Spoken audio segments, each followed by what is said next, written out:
सुप्रभात। पिछली कक्षा में आपने वाक्य के बारे में जाना था। आज उसी पे पुनः एक बार चर्चा करते हुए आगे की ओर बढ़ते हैं। वाक्य किसे कहते हैं? एक से अधिक सार्थक शब्दों से वाक्य की रचना होती है। ऐसा शब्द समूह जिसका अर्थ स्पष्ट होता है उसे वाक्य कहते हैं।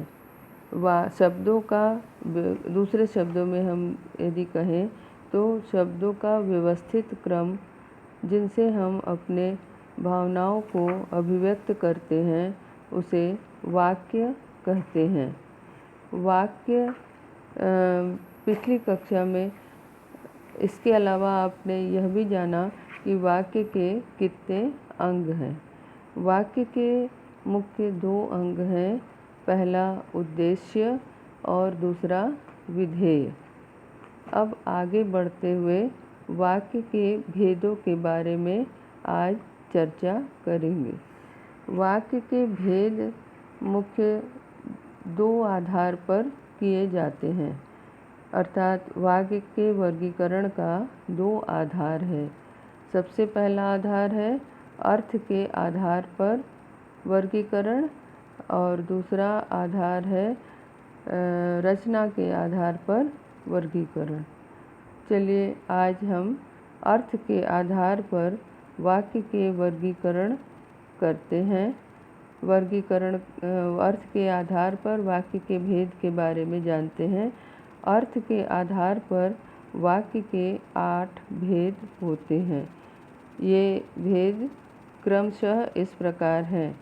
सबसे पहला भेद है विधि वाक्य, दूसरा निषेधात्मक वाक्य, तीसरा है प्रश्न सूचक वाक्य, चौथा है आज्ञा सूचक वाक्य, पांचवा है इच्छावाचक वाक्य, छठा है निषेधवाचक वाक्य और सातवां है संकेतवाचक वाक्य, आठवां है विस्मयादि बोधक वाक्य। इस प्रकार कुल अर्थ के आधार पर वाक्य के 8 भेद हुए। पहला विधिवाचक, जिसे सकारात्मक या विधानवाचक वाक्य भी कहा जाता है। दूसरा निषेधात्मक, जिसे नकारात्मक वाक्य भी कहा जाता है।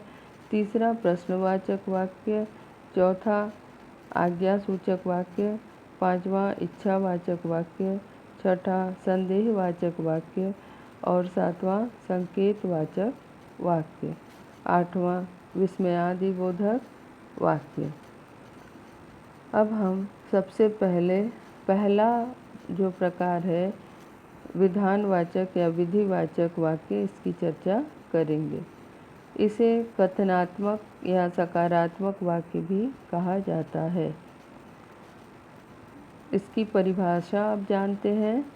सामान्य कथन अथवा किसी वस्तु या व्यक्ति की स्थिति अथवा भावना का बोध जब हम करते हैं उसे वाक्य का सकारात्मक रूप कहते हैं, जानते हैं।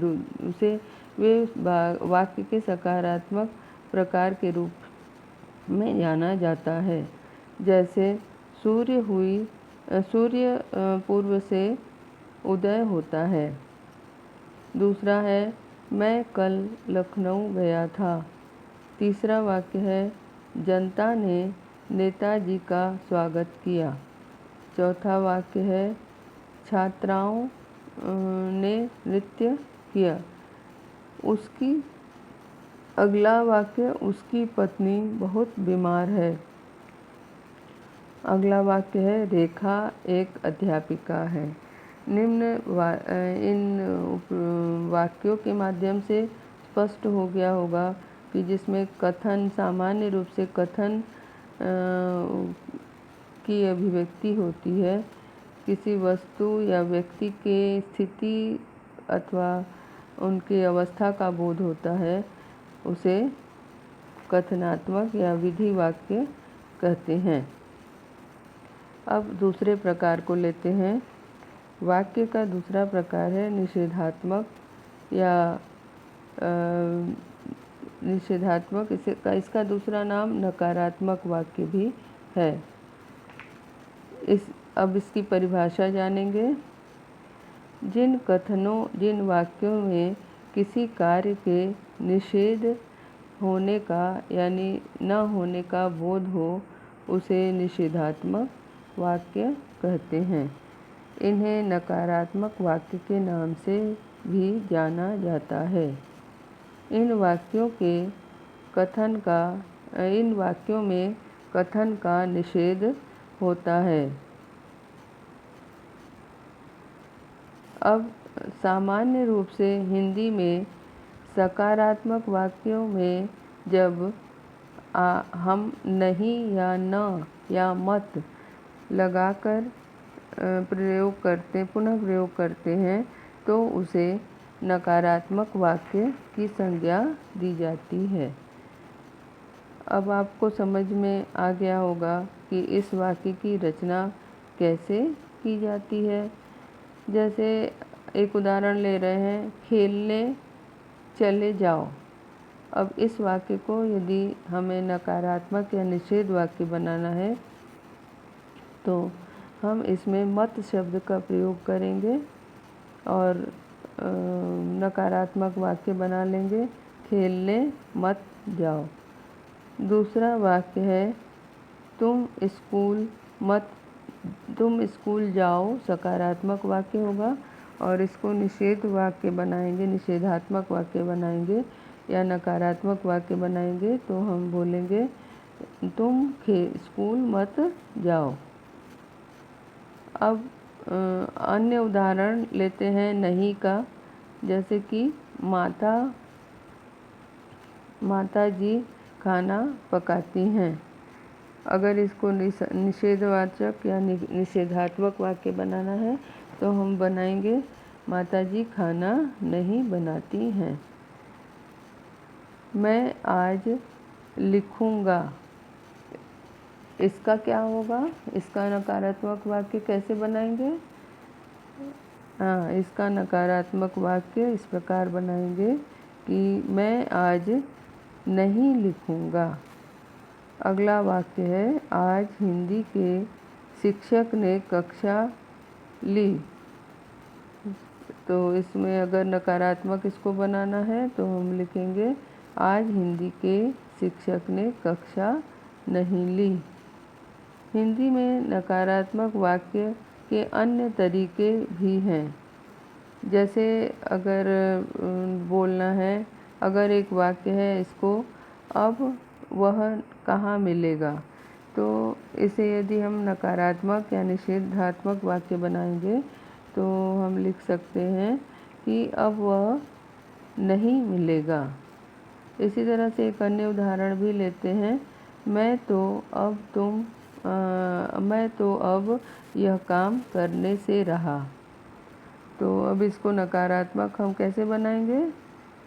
नकारात्मक बनाने के लिए हम इसमें नहीं करूँगा शब्द जोड़ेंगे और इसको इस प्रकार बनाएंगे, मैं तो अब यह काम नहीं करूँगा। इसी तरह से एक अन्य उदाहरण भी आपके सामने रखते हैं। जैसे अब तुम मुझे क्यों पूछोगे। अब मुझे तुम क्यों पूछोगे। इसको नकारात्मक यदि बनाएंगे तो हम ऐसे लिखेंगे, अब तुम मुझको क्यों पूछोगे। अब तुम मुझको नहीं पूछोगे। इसको आ गया समझ में? अब आगे चलते हैं। आगे तीसरा भेद है इसका प्रश्नवाचक वाक्य। तीसरा प्रश्नवाचक वाक्य जो है इसको इंग्लिश में इंटरोगेटिव सेंटेंस कहते हैं और हिंदी में जिन वाक्यों में प्रश्न किया जाए अर्थात किसी से कोई बात पूछा जाए उसे प्रश्नवाचक वाक्य कहते हैं।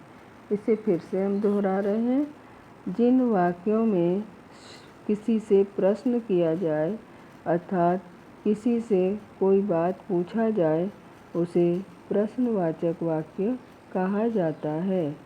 जैसे तुम्हारा नाम क्या है?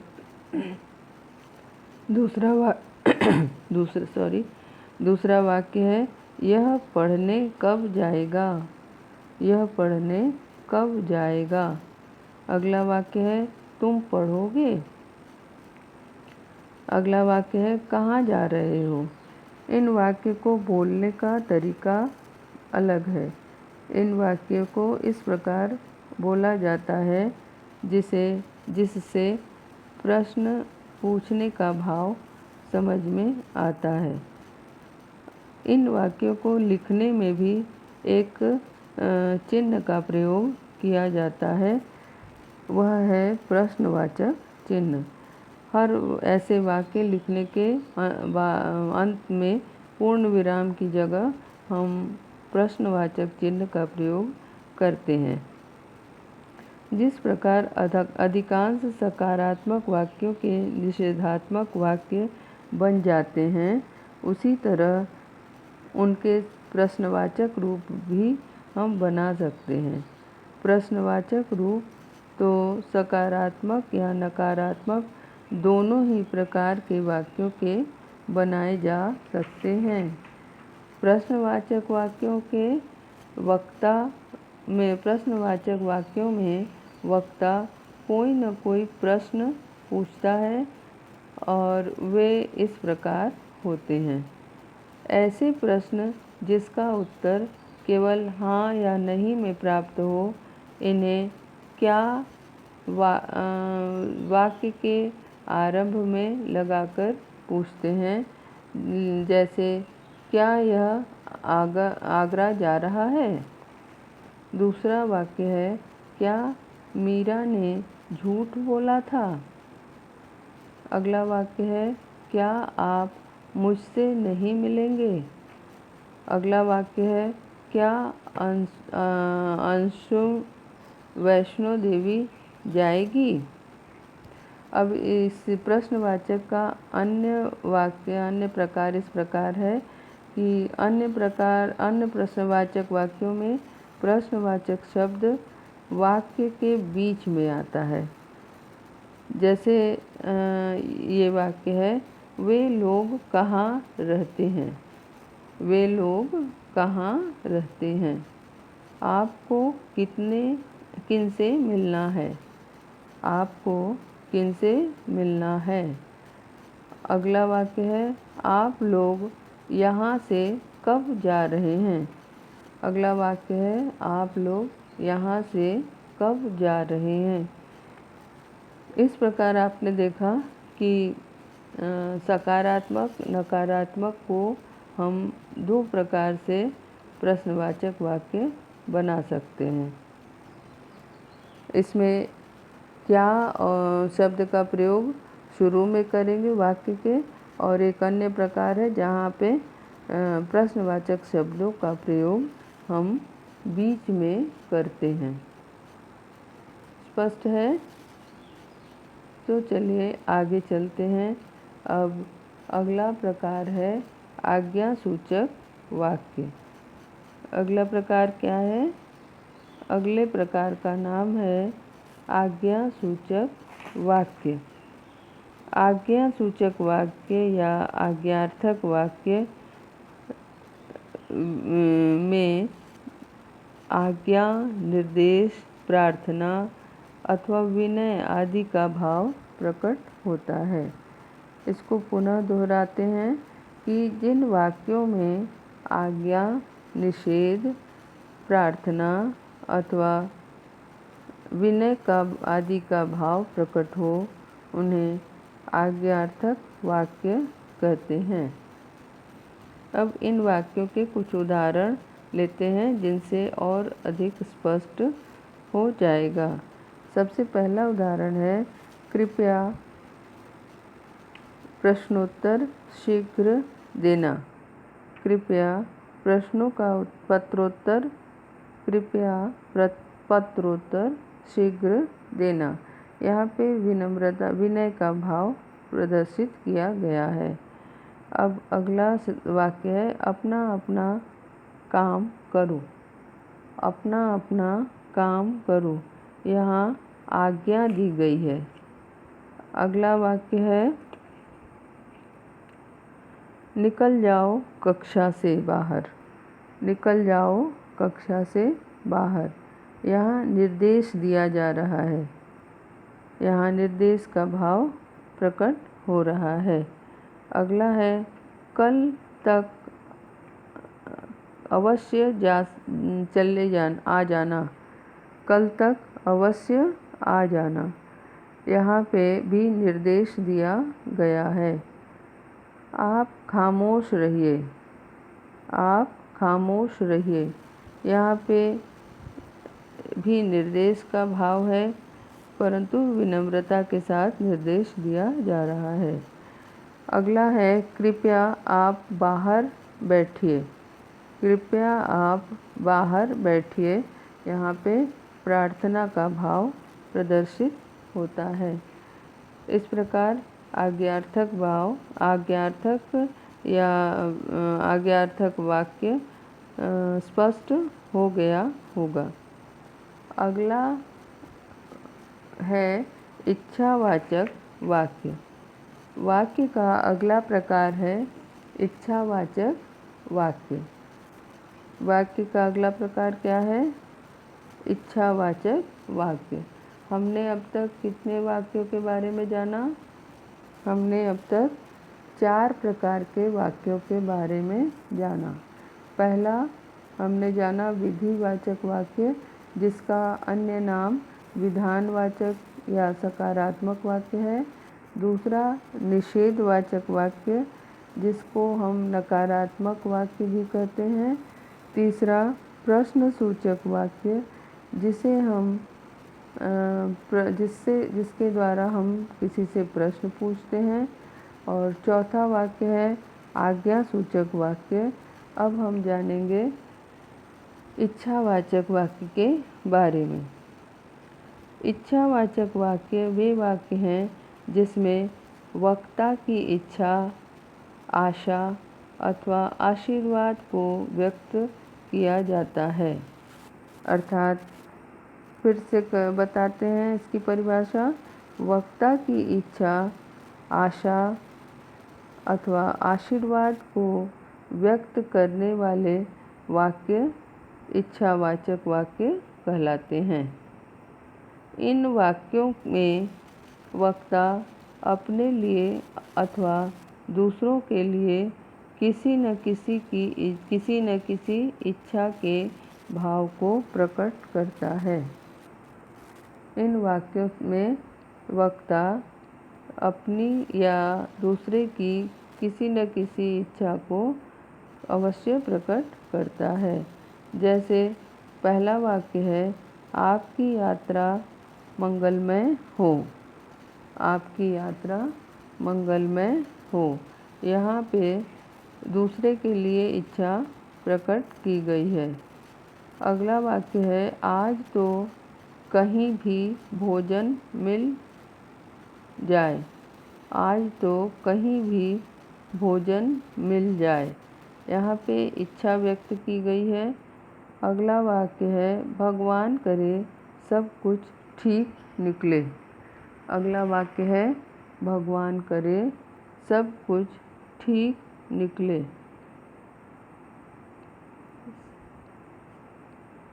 अगला वाक्य है, नववर्ष मंगलमय हो। नववर्ष मंगलमय हो। यहाँ मंगल की इच्छा व्यक्त की गई है। और अगला वाक्य है, ईश्वर तुम्हें दीर्घायु बनाए। ईश्वर तुम्हें दीर्घायु बनाए। अगला वाक्य है कि अब तक शेर नहीं, अब तक नदी पार कर चुका होगा। अब तक वह नदी पार कर चुका होगा। यहाँ पे भी एक भावना वो इच्छा की। यहाँ एक अन्य उदाहरण लेते हैं। वो ईश्वर तुम्हें अगला उदाहरण लेते हैं, दीपावली शुभ हो, दीपावली का पर्व मंगलमय हो। तो इस प्रकार हम देखते हैं कि वाक्यों को के जिन वाक्यों से कोई आशा, कोई इच्छा आदि का भाव प्रकट होता है उसे इच्छावाचक वाक्य कहते हैं। अब हम वाक्य का अगले प्रकार के बारे में, वाक्य के अगले प्रकार के बारे में जानेंगे।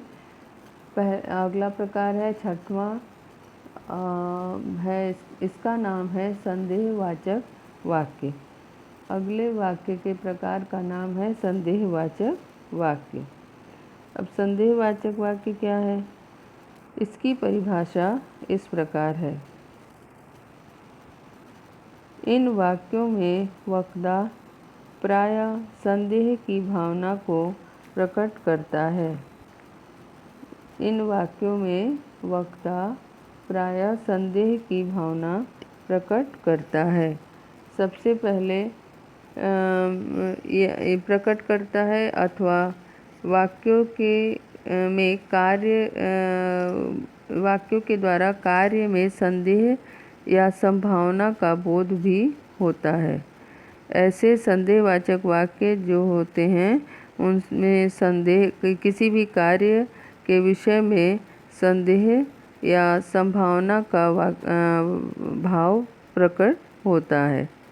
उदाहरण लेते हैं, जैसा कि ये देखिए, आपको स्पष्ट हो जाएगा।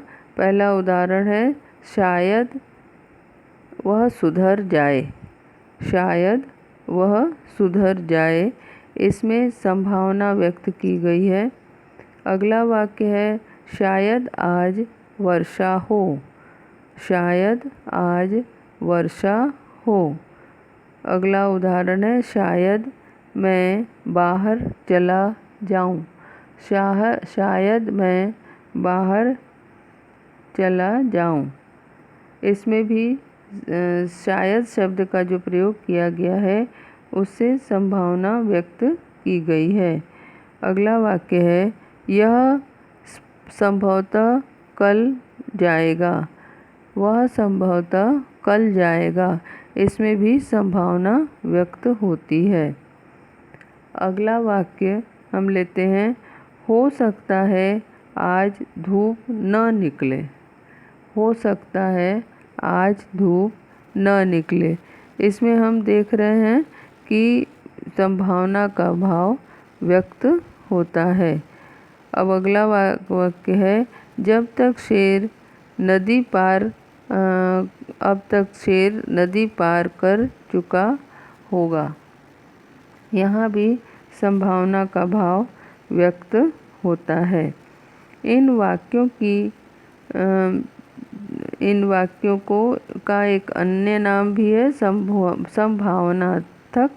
संभावनार्थक वाक्य, क्योंकि कार्य होने के प्रति वक्ता संभावना ही करता है और इसी कारण यह वाक्य संभावना का भाव व्यक्त करता है। स्पष्ट हो गया? वाक्य के इस प्रकार के बारे में आपको संदेह तो नहीं है? मतलब जहाँ पे हम अपने मन के भावों मन के संदेह को जिन वाक्यों से प्रकट करते हैं या जिन वाक्यों से संभावना जताते हैं, ऐसे वाक्य को संदेहवाचक वाक्य कहते हैं। अब अगला प्रकार है संकेतवाचक वाक्य। वाक्य का अगला प्रकार जिसे संदेहवाचक वाक्य कहते हैं, इसकी परिभाषा संकेतवाचक वाक्य कहते हैं। इसकी परिभाषा इस प्रकार है, इन वाक्यों में किसी न किसी शर्त की पूर्ति का विधान किया जाता है। ऐसे वाक्य जिनमें किसी न किसी शर्त की पूर्ति का विधान किया जाता है, उन्हें संकेतवाचक वाक्य कहते हैं। इसलिए इसकी शर्त वाली शर्तवाची वाक्य भी कहते हैं, क्योंकि यहाँ पे शर्त रखा जाता है, शर्त को पूरा किया जाता है, इसीलिए इसका एक अन्य नाम है शर्तवाची वाक्य। इन वाक्यों में एक क्रिया के दूसरी क्रिया पर निर्भर होने का बोध भी होता है। एक क्रिया के दूसरी क्रिया पर निर्भर होने का बोध भी होता है। इन्हें हेतुवाचक वाक्य भी कहा जाता है। ऐसे वाक्यों को हेतुवाचक वाक्य भी कहते हैं। जैसे इसमें शर्त आदि का पता चलता है। अब कुछ उदाहरण के माध्यम से आपको यह परिभाषा स्पष्ट हो जाएगा। जैसे कि हम पहला वाक्य लेते हैं, वर्षा होती तो फसल अच्छी होती। पहला वाक्य है, वर्षा होती तो फसल अच्छी होती। अब दूसरा वाक्य है, यदि छुट्टियां हुई तो हम दिल्ली अवश्य जाएंगे। यहाँ देखिए दो वाक्य है, एक क्रिया है छुट्टियां हुई और दूसरी क्रिया है दिल्ली जाएंगे। यहाँ पे एक क्रिया पर दूसरी क्रिया निर्भर है। अगला वाक्य है, अगर राम आ जाता है तो मेरा काम हो जाता। अगर राम आ जाता तो मेरा काम हो जाता। अब पहली क्रिया है आ जाना और दूसरी क्रिया है हो जाना। यहाँ पे आप देख रहे हैं कि एक कार्य पे दूसरा कार्य निर्भर कर रहा है। अगला उदाहरण हम लेते हैं कि यदि तुम मेरे साथ रहोगी तो मुझे अच्छा लगेगा। यहाँ भी शर्त रखी गई है, यदि तुम मेरे साथ रहोगी तो मुझे अच्छा लगेगा। साथ रहोगी एक क्रिया है और अच्छा लगेगा दूसरी क्रिया। यहाँ एक क्रिया पर दूसरी क्रिया निर्भर है। अगला वाक्य है, अगर उसने झूठ न बोला होता तो तुम्हारी नौकरी लग जाती। अगर उसने झूठ न बोला होता तो तुम्हारी नौकरी लग जाती। यहाँ झूठ न बोला होता एक क्रिया है और दूसरी क्रिया है नौकरी लग जाती। अतः स्पष्ट है कि यहाँ शर्त रखी जा रही है वाक्यों में और दूसरी पहचान है कि इसमें एक कार्य पे दूसरा कार्य निर्भर है। इस प्रकार उदाहरणों के माध्यम से ये प्रकार आपको स्पष्ट हो गया होगा। अब हम वाक्य अर्थ के आधार पर वाक्य के अंतिम भेद यानी विस्मयादि बोधक पर चर्चा करेंगे। विस्मयादि बोधक वाक्य किसे कहते हैं? विस्मयादि बोधक वाक्य वे वाक्य हैं जिन वाक्यों में आश्चर्य यानी विस्मय, हर्ष, शोक, घृणा आदि के भाव प्रकट होते हैं। अर्थात जिन वाक्यों के माध्यम से आश्चर्य, हर्ष, शोक, घृणा आदि के भाव प्रकट होते हैं उन्हें विस्मयादि बोधक वाक्य कहा जाता है। इन वाक्यों में विस्मय,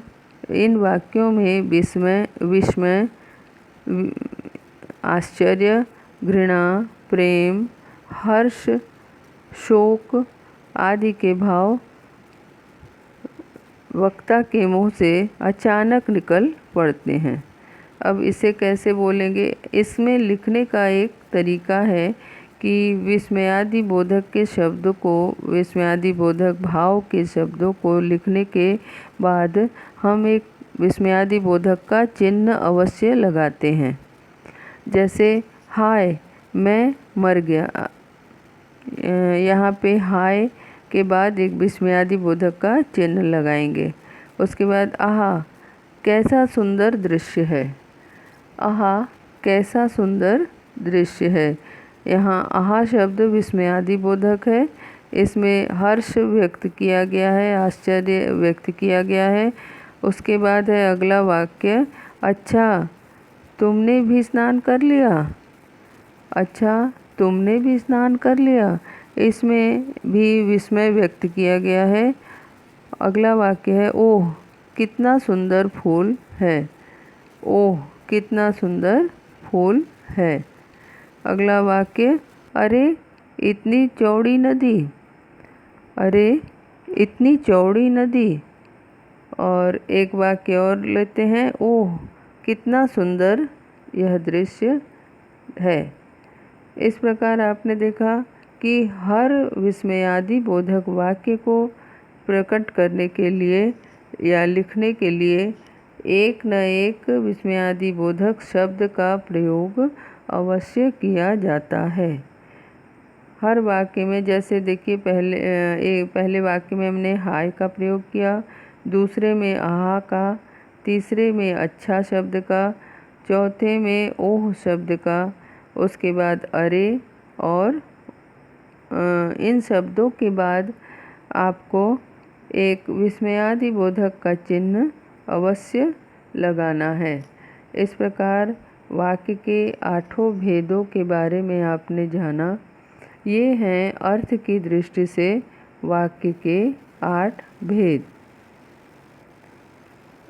उदाहरणों के माध्यम से 8 भेदों के बारे में या उनके स्वरूप के बारे में आपको पता चल गया होगा।